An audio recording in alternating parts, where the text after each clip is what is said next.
SuperTalk Mississippi media production. William Carey University Athletics. Every sport you find exciting. Crusader Talk. Crusader Talk. And now. This is Crusader Talk. Crusader Talk. We're covering everything William Carey University Athletics. From the field to the court and the diamond on SuperTalk Hattiesburg 97.3 and SuperTalkHattiesburg.com. And welcome one and all to Crusader Talk. Glad you're with us here on today's episode. Caleb Hamill alongside Josh West. Happy to be with you as we continue on throughout baseball, softball seasons. Golf, tennis, all the others still in session as well. We may cover those a little bit on later in the show. But, man, Josh, beautiful weather this weekend. You got to take in a couple softball games, and I got to just spend some time with family and get out and about. It was wife's birthday over the weekend. Have you ever been out to the, what's it called, Global Wildlife Refuge?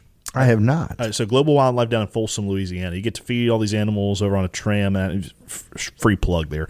But yeah, you buy your cups of feed, and I mean, I'm talking about deer as far as the eye can see, all coming up to your cars that are being pulled by the tractor. Then you also encounter some alpacas and llamas. You see a couple of antelope as well. And then you get to these, have you ever seen a Watusi? Watusi, it's like a cow with big horns. You would think it's a longhorn. Their horns are just a little bit different. Body's different as well.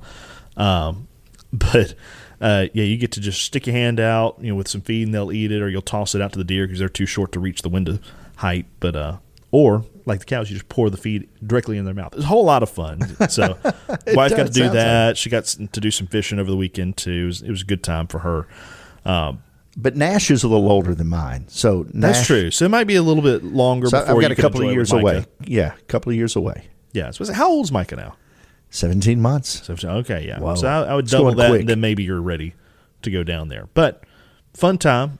Good to bring the whole family. Pretty relaxed environment.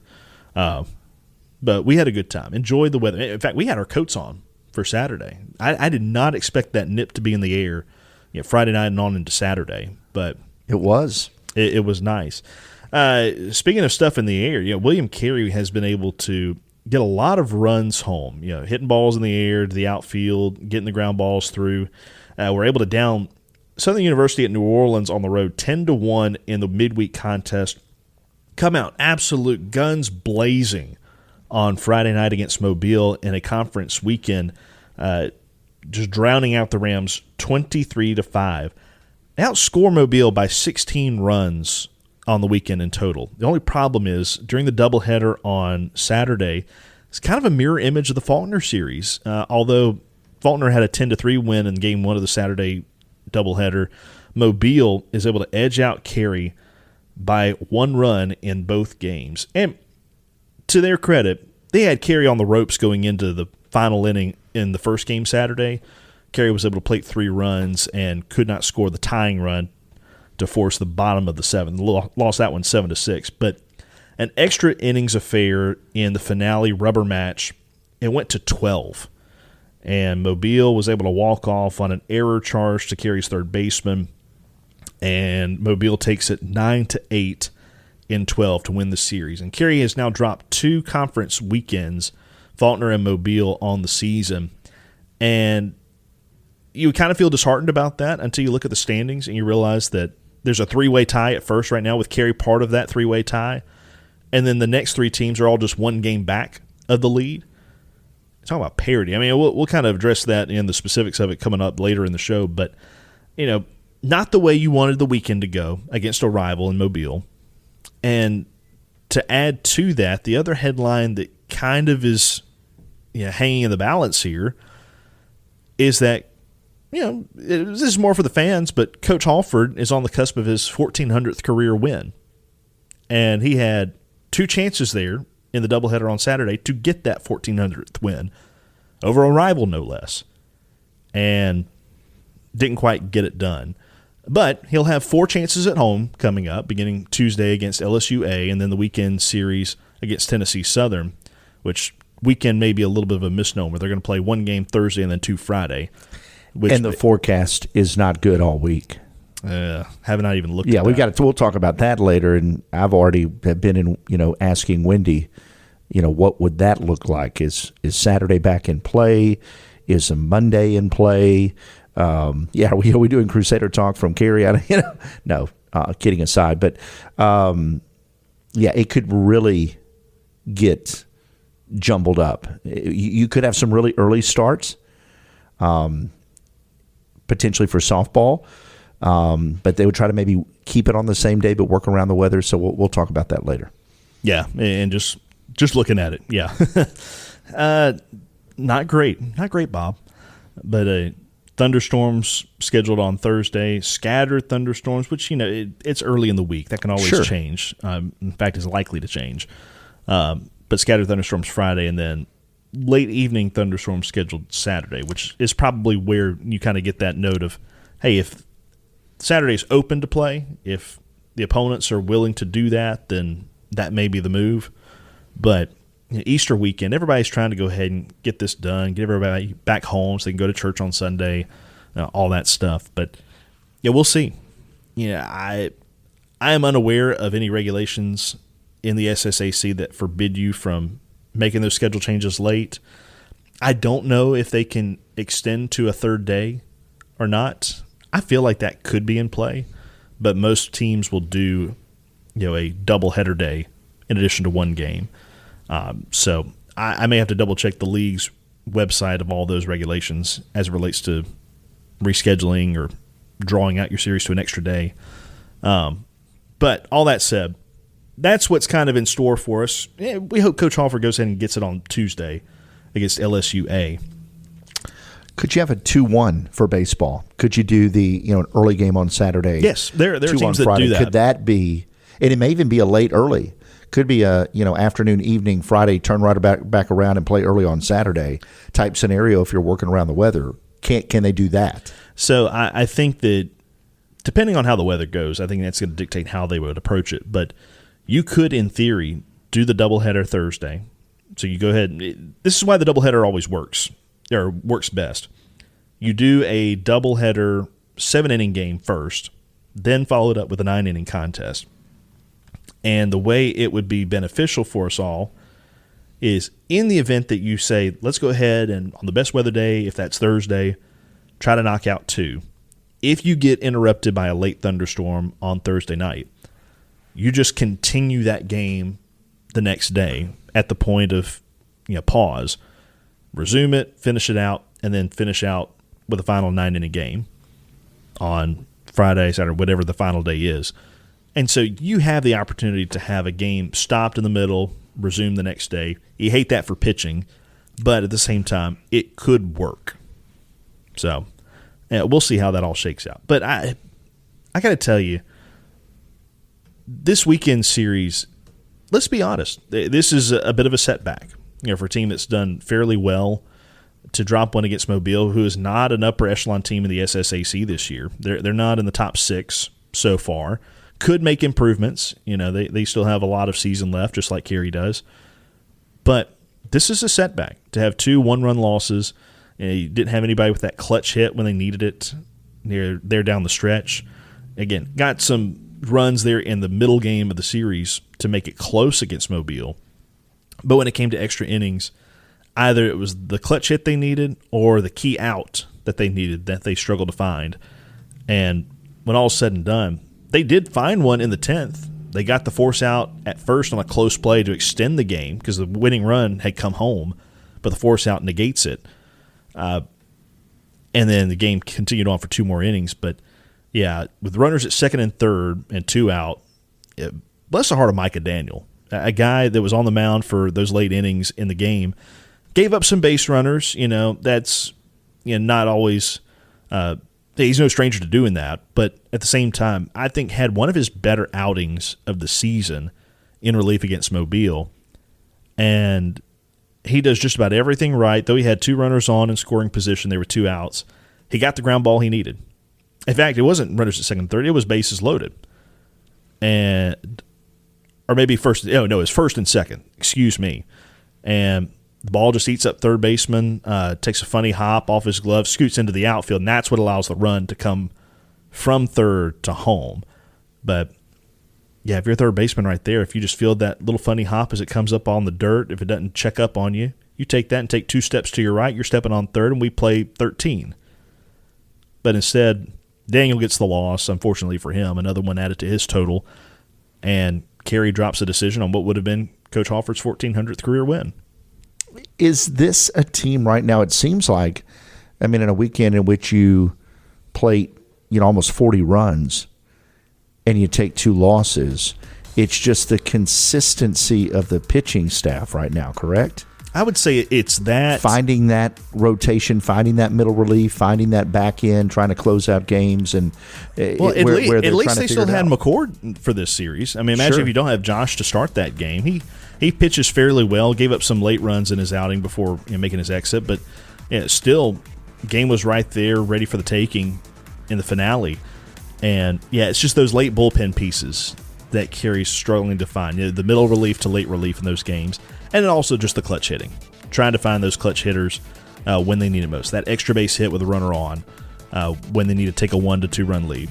But, hey, a lot of season still left. When we turn the page to the next segment, we'll talk softball. Coach Wendy Hogue over the weekend getting a sweep of Faulkner. That and more coming up next as Crusader Talk continues.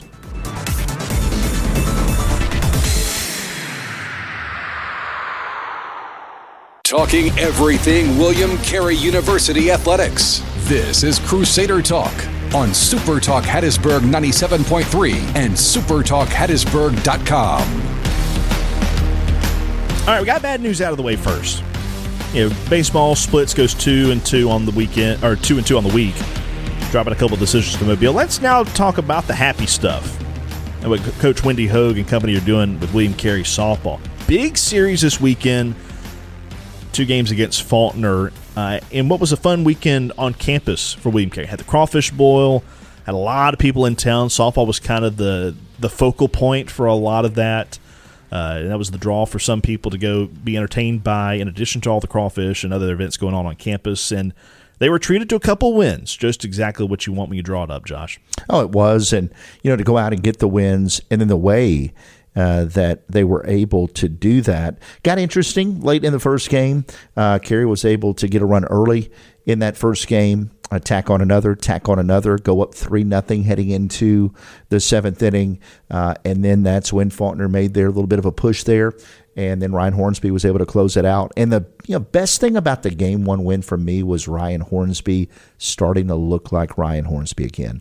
Having command of the changeup, being able to feel comfortable throwing that in different counts, and for Coach Brister to be able to feel comfortable calling that pitch in different counts. And so Ryan Hornsby really starting to now, I feel like, emerge again as that number 2 arm. Even though our ERA is at 2.81, this is a staff with an earned run average at 1.75.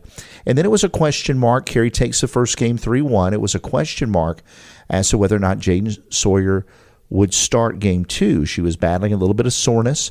And then she also had a loss in the family. Her grandmother passed away this week, and so extending our condolences to the Sawyer family, to Jaden and her family. And so Jaden was in high spirits, was able to get loosened up, felt good, and so Jaden gets a start, and Jaden Sawyer just doing Jaden Sawyer things. She goes out, gets another 1-hit shutout. Carey puts up a 7 spot in the 2nd inning, just goes bananas at the plate, and could have easily multiple chances to run rule that game early, but they take a 7-0 win. And this is a team now that starts this 14-game homestand 8-0. 8-0, so poised to really make a jump. Now, one of the things that's kind of slipped under the radar for me this year, and I think this for a lot of you fans as well, you would admit this, we pay attention a lot to the NAIA poll, but the NAIA SB, you can follow them on X. You can follow them on social media. An unaffiliated group with the conference, but still probably the best independent coverage of the sport. They do the work. They make a lot of calls, send a lot of texts. They pick the brain, if you will, of a lot of the coaches. And we've had their host on the show before. Yes, and they do a great job. They have Carey 16th in the poll. So they have Carey 16th, whereas the NAIA right now has him at 21. So that's just, again, the respect factor that Carey is getting from other coaches around the, in the league, if you will, around NAIA nationally and regionally as well within the Southern States Athletic Conference. And now back to Jaden Sawyer. So what this Carey staff has now is a young lady who is playing like a first-team All-American. 0.83 ERA, 14-2 record, 160 strikeouts. So she is averaging 10 strikeouts per start, if you want to slice it that way. But if you want to slice it in terms of appearances, she's averaging over 8 strikeouts per appearance. And those come in many flavors. Oh, she mixes so many different pitches. She changes speeds on every pitch. She can change the eye level, if you will, so she can go, whether the knees or at the belt, or she can run it up on you depending on the count. Drop ball, rise ball, curve ball. There's so many different variety of pitches. And then, of course, because she can mix all those speeds and she can locate so well, opponents are batting .098 against her. .098, .83 earned run average, 14-2 record, 9 shutouts, and 3 no-hitters. And you factor in the 1-hitters that she's had as well. I mean, it's remarkable. That's an average of 11 strikeouts per 7 innings. Incredible. So we didn't even mention Rihanna Neiman working her way back in. Julia Shaw. Wendy talks about Julia Shaw. Julia Shaw is such a great utility player, if you will, on this team. She's a number 4. She's a 4th arm on this team, which is crazy to think about given what she had last season. Sub 2 ERA. She would be not only a pitcher for pretty much every other team in the league, probably a starter. Julia Shaw's a starter. So Carey with a sub 2 team ERA at 1.75, and the bats. You're starting to see just so much consistency top to bottom in this lineup. Anna Gray Shows has stepped up. She's really kind of settled into that 2 spot in the lineup. Brooklyn Montana is somebody with a ton of speed that turns the lineup over at the bottom. But you have now 7 players batting 300 or better of their everyday players. And then you got a Ryan Hornsby who can give you a pinch hit opportunity at 304. Keisha Rodriguez at 350. Couple of those players, but a team batting average of 327. Meanwhile, Carey's pitching staff, again, we're just raving about them. They're holding opponents to just a 193 average. So when you put all of that together, you've got a team now that's won 8 in a row at home. They've gone now to the top of the league standings at 9-1, tied with Tennessee Southern. And what's interesting, and we're going to talk standings a little bit more in the next segment, but what has been so unique about this schedule, and I don't know if I've ever seen it quite so just pop off the page. And Caleb, we didn't even have a chance to talk about this in pre-show prep. The way it is just built and built in conference. So you started off on the road against Bruton Parker and ABAC. Then you come home against Thomas and Point, bottom 4 teams in the league. So then you get a home series against Faulkner, who is 5th in the league. Now, over the next 6 games at home, you get Blue Mountain, then you get Tennessee Southern, and then you get Mobile. So it's just you are just every weekend, every doubleheader, it gets bigger and bigger and bigger and bigger, and you're just building up through the standings. And it's, again, it's neat the way it laid out, because what it's doing is just you're building towards peaking, right? You're moving into it, because then you're going to move into the conference tournament, then you're going to move into the opening round, and this is a team, because of the way they pitch it and the way they field it, they're going to have an opportunity to get to the World Series this year. I mean, I think it's safe to say that, because they're right there. They're poised to make a jump in the polls from 16 higher, and all the numbers would bear that out. It's not like it's smoke and mirrors with this team. It has been a consistent building weekend after weekend after weekend with this team. Talk about a big-time weekend coming up for Cary softball as it relates to the conference. Well, it's huge. I don't think it gets much bigger than this. You got Blue Mountain on the first day, with whether that be Thursday or Friday, depending on weather. Sure. They're fourth in the league right now at a 7-3 clip. And then Tennessee Southern, who you are currently tied with 9-1 Yes. atop the league, because Tennessee Southern finally dropped a game.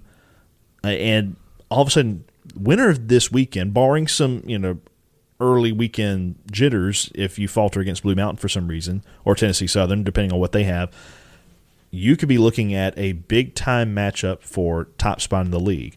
Now, the converse of that could be exactly what Cary had seen against Middle Georgia State over the past couple of seasons, and that's a split. And then you're down to all the tiebreakers again of trying to figure out who would be top of the league once the season comes to a close. But right now, it really feels like it's Tennessee Southern, it's William Carey, and Mobile trying to peek in there. Mobile is coming up later on in the schedule. I think not this weekend, but maybe next. I'll double-check that. Mobile is the 10th, Friday the 10th. Okay. And Blue Mountain is, again, like I said, fourth. So you've got 3 of the top 4, because you can't play yourself. So the top 3 teams you could play in the league all coming up here very, very soon. And so Cary's going to really find out what they're made of when it comes to conference play, and that is going to pay dividends for how they look from a national perspective. Well, it's also going to be nice in the sense of in terms of, strength of schedule. Now, Blue Mountain, I have not seen a strength of schedule for them in those metrics. They did struggle and dropped a couple games to Faulkner. Blue Mountain, 25-5 and won the record. So, they're winning the games that are on their schedule. This is a very capable team. And Blue Mountain, folks, you know this. It does not matter the sport. Whether or not Cary wants to acknowledge Blue Mountain as the legitimate rival that they are, and we should, and we've been saying that for years right here on the show, Blue Mountain considers that a rivalry. Sure. We will always get Blue Mountain's best. Does not matter what the sport is.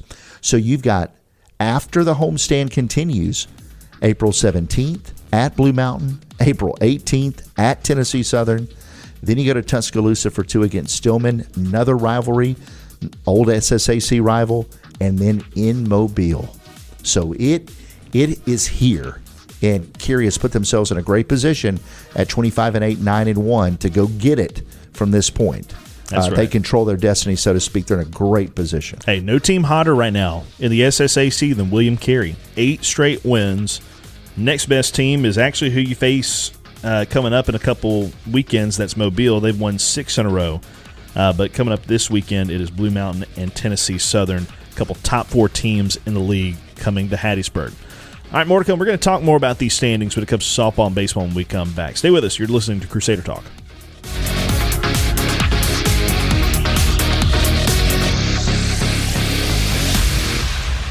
From the coaches to the student athletes and the fans that cheer them on, you're listening to Crusader Talk on SuperTalk Hattiesburg 97.3 and SuperTalkHattiesburg.com.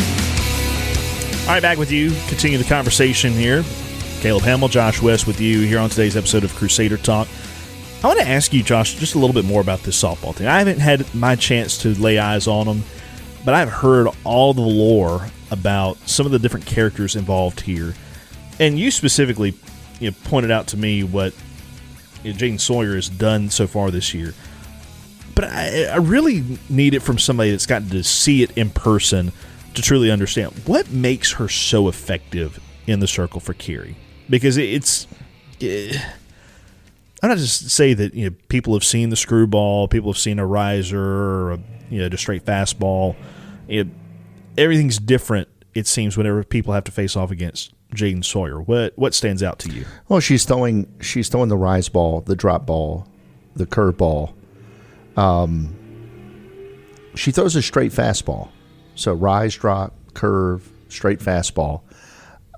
So she's got the velo when she needs it. She got a Waffle House menu of pitches at her arsenal. Yeah, but she also, but when you don't know where that pitch is going, when you don't know at what speed that pitch is going, you're in your brain as a hitter, you're actually trying to figure out, okay, this is where this pitch, and first of all, okay, for softball, where that pitch is coming from so similar every time it leaves the hand. It's so much closer. Oh, yeah. It's so fast.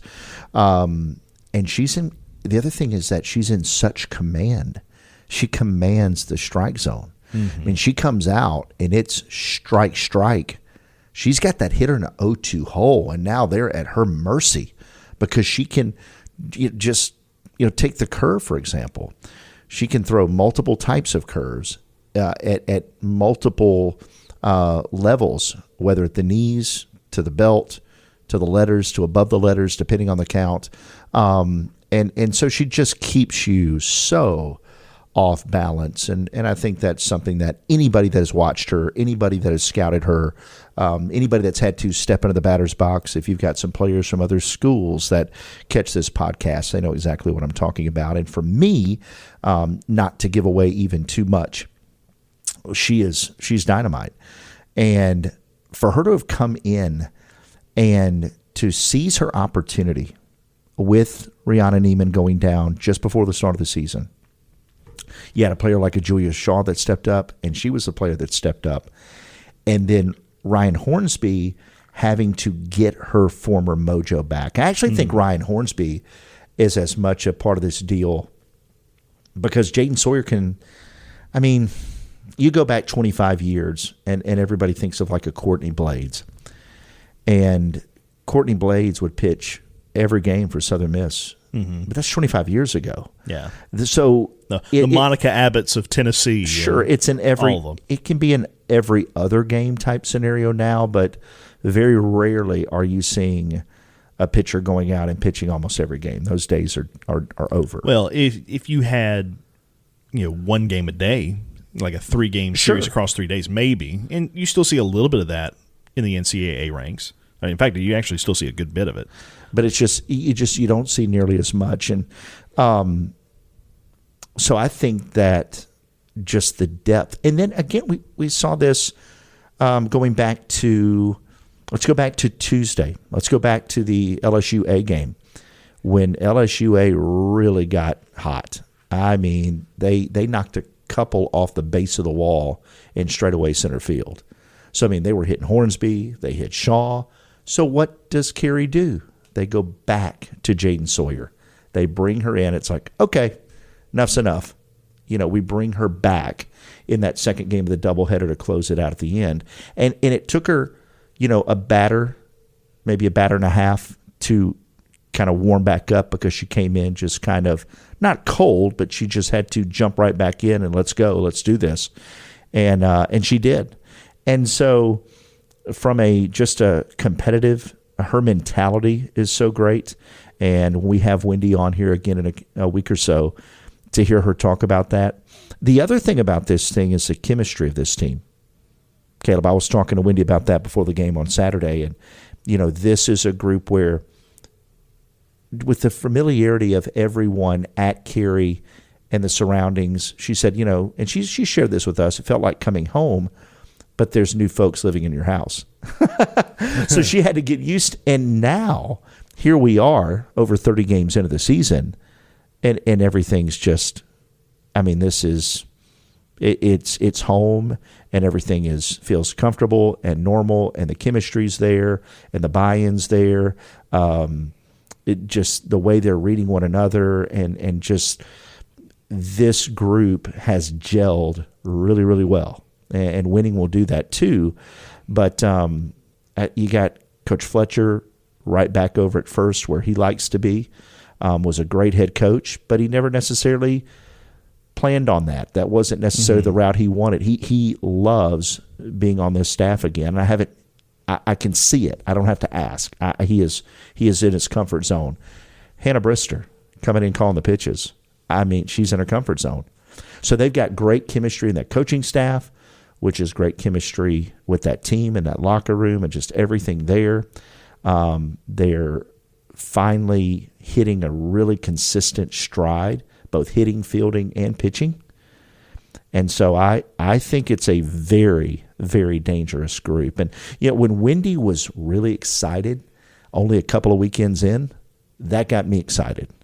Because, when you talk to coaches and you get hot and some things go your way and they'll say, hey, now look, calm down, Josh, because I'm excited. I'm excitable. Anybody that knows me knows that. And they'll say, all right, we've got some things we need to clean up. We're not there yet. We've got to figure a couple things out. She was excited about the potential of this team because she knew if this team could get healthy and everything continues to build what it could be, and if you're around her at all, when they beat LSUA the other night, she went and slid into the post-game huddle out in right field. She laid a perfect slide and popped to her feet, and she was just like, oh, was that fun or what? I mean, she was loving it, and her energy is contagious. I mean, how can you not want to play for and be around Wendy Hogue? I mean, she's contagious. Yeah, and her team is in a poised position to lead the SSAC. In fact, they do currently lead the league with a 9-1 record, tied with Tennessee Southern. In the 3 spot, I should say, it's Mobile at 8-2, Blue Mountain at 7-3. Now you get to kind of that dip, away from the top 4. You'll have Faulkner, ABAC, and Bruton Parker all with either 4 wins or 3 wins. Then the bottom 2 are Point and Thomas. For you, when you're breaking down another team's stats and you're doing your preparation for a game, what are you looking at in terms of contender, pretender, in terms of from a statistical standpoint? I mean, because you're looking at that ERA, right? You're looking at strikeouts to walks. What's some of the biggest indicators for you? Because I feel like that when you look at Carey's softball stats, they indicate a scary team.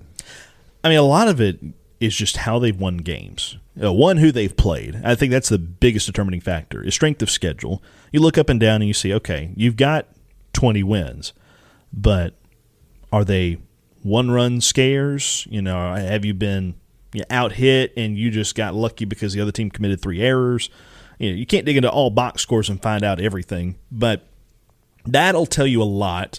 And then on top of that, who has the ability to get runs home or get the extra base hit when you need it? Clutch at-bats are not an official statistic. You can't really track that down. But when you look back at scoring for teams, especially in the most recent games they've played, if you see repeat offender after repeat offender of, oh, man, this DJ Booth guy, he seems to always find a way to get a guy home. Or a Hayes Carley, who had a decent weekend at the plate at Mobile, helping Carey score some runs. If you look away from, or if you look at those stats, that kind of tells you the type of team you have to play.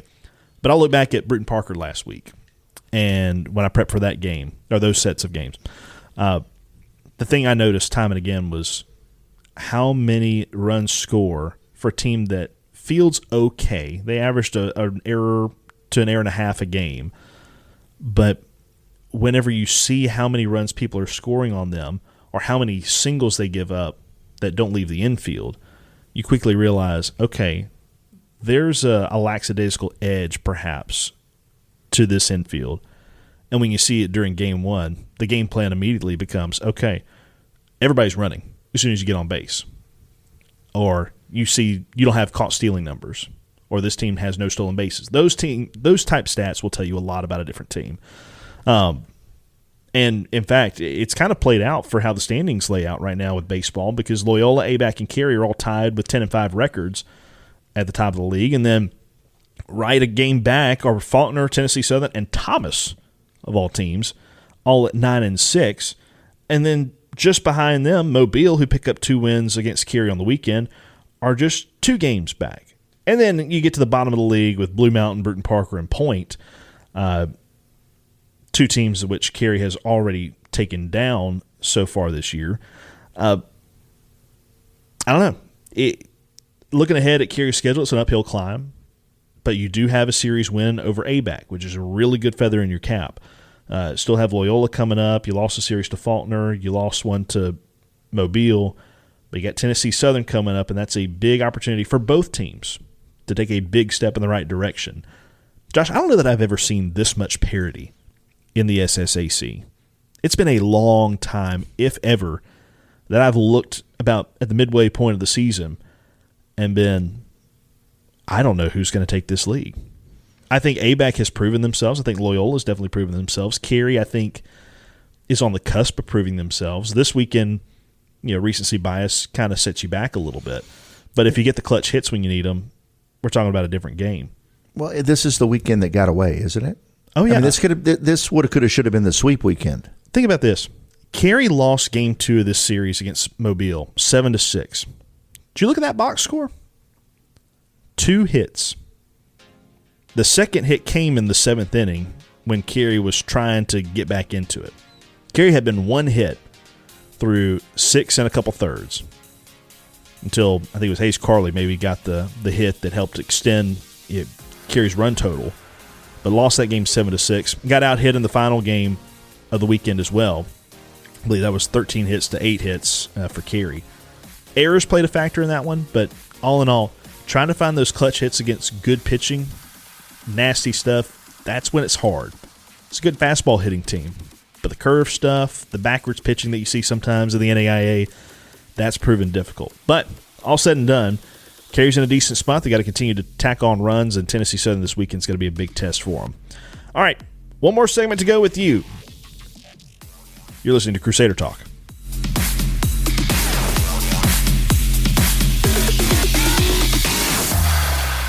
You're listening to Crusader Talk on SuperTalk Hattiesburg 97.3 and SuperTalkHattiesburg.com. Final segment with you here on Crusader Talk. Glad you're with us this Easter week. If you haven't gotten the chocolates, I'm sure the store can still accommodate your needs, but it's getting a little thinner. I've got a competitor to the Cadbury egg. Okay. It is the I'm all ears. Caramel Easter Bunny from Ghirardelli. Okay. Oh, yeah, I may or may not have eaten an entire bag. Oh, as a matter of fact, I just now realized what you're talking about. We got a bag of those today. Oh. As we record, Hannah had a baby shower for our upcoming daughter, and I guess she was gifted this bag, to which my son immediately found and decided he was going to open. Did not know how he was going to open it, but he was going to find a way in. Man loves chocolate. And he opened it from the bottom. Didn't know you could do that, but he found a way. I have not tried one, but may do that when I get home tonight. I suggest you do that. And think about it. I think Easter candy, Valentine's candy, Christmas candy, those are tough genres to break into with a surefire winner. I mean, the Cadbury egg is still like iconic. Sure. And then it's like Christmas music. But like, how do you break into that category? But Cadbury, it's never been that big for me. Oh, and you know what's even a better ratio are the mini Cadbury eggs, and I have not found them this year. They must have been a bomb. They must have been an absolute flop. You a Peeps guy? I saw a caramel Cadbury egg mini. I'm not a Peeps guy. My grandfather was a Peeps guy. Yeah, I like marshmallows, but Peeps are just kind of. It's a lot. If you gave them to me, like I'd eat one, but I'm not. Have you seen this? It's not like Little Debbie Christmas tree cakes where I'm like scavenging the grocery stores trying to find them. Go look it up, folks, on YouTube. You can look this up. That's one of the foods that built America, or stories, History Channel or whatever. There's a whole history on Peeps and that story and how they created those and actually made them look cute. Made this thing. And the money, though, in Peeps has got to be. Oh, sure. Very inexpensive thing to make. Printing money. Sugar, gelatin, a little, coloring on it. That's about it. That's about it. You got it. to cut it to the right shape. Yeah. So, man, we got Easter candy. It's not about the candy this Well, week. it's so funny. I'll tie this back to Cary because I was a Sunday school teacher. I think I've told this story before for college students at a church nearby campus. And we, one Easter Sunday, had a lot of the different soccer athletes come and spend their Easter with us. And one of the things that I did as an icebreaker question was, what's your favorite Easter candy? In case they had some in their basket or whatever as kids or whatever else. But I'm talking to all these, top tier athletes from overseas and all that. And they're like, I don't eat sweets. Broccoli. It's just like something random where you're just like, or like protein bar, things that are just like, okay, maybe I should have tailored this question differently, knowing the crowd that I have here today, not the one that I had in my pocket, thinking of what I would have in the class coming in. But hey, at least your Crusader athletes are nutritious in the ways that they approach their physique. Internationals. You can ask the Cary men's basketball team what their favorite Easter candy is. They will have They will have plenty of responses for that. Baseball too, I would imagine. Yeah. Which, by the way, thinking of baseball, I saw this guy at church Sunday, Ty Little, who's just recently married, former Crusader baseball player. Just a couple of weeks ago, tied the knot with his fiance. So congratulations to Ty. I know his family have been longtime listeners to the podcast, not just parents, but also extended family as well. But final thoughts here. Didn't mention this, but women's golf, they won the Blue Mountain Christian Invitational over the past week on Tuesday. Got that done at the Mossy Oak Golf Club. Beach volleyball, a couple setbacks in league play here early on, but still a lot of room to grow right there. But big weekend coming up for both softball and baseball. For Coach Halford on the week, trying to find over the next 4 games at home the ability to pick up his 1,400th career win. I tell you, this has got to be a running gag in the athletic department. How hard it is to get Coach Halford to get a milestone win at his home venue. Yeah. It is impossible to get that guy to do it in front of a home crowd. And you're asking, what do I mean by that? Well, what I mean is that the most recent milestone, passing Ron Polk in career wins, have it in the SSAC tournament. Okay. 1,300th career win. Happened in Lewiston, which great place to do it. And, I can't fault Coach for that, getting a win over Southeastern to get 1,300 career wins. 1,200 is the one that stands out to me because I was a part of that one as I think I was public address at that time. May have moved over to play-by-play. In fact, I'm pretty sure I was because it was 2021. But maybe not. Anyway, we had time after time after time, I think 4 games in a row where Coach could have picked up his 1,200th career win. And he got swept by Middle Georgia State on the weekend and had to do it on the road. They actually played the game in Vicksburg against LSU Shreveport and either run-ruled them or just about run-ruled them like 10-1 or something and got the win out there. Win before that, the milestone of 1,100 wins, happened in the conference tournament. You had to go all the way back to win number 1,000 as the last milestone Coach Halford was able to reach at Milton Wheeler Field. It's a long time ago. You're getting it this week.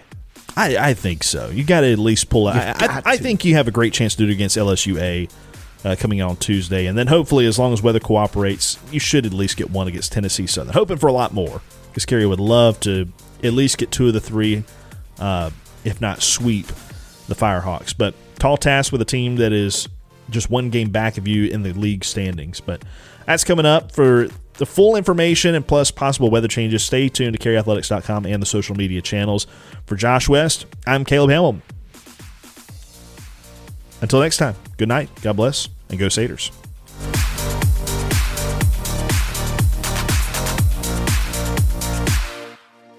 A SuperTalk Mississippi media production.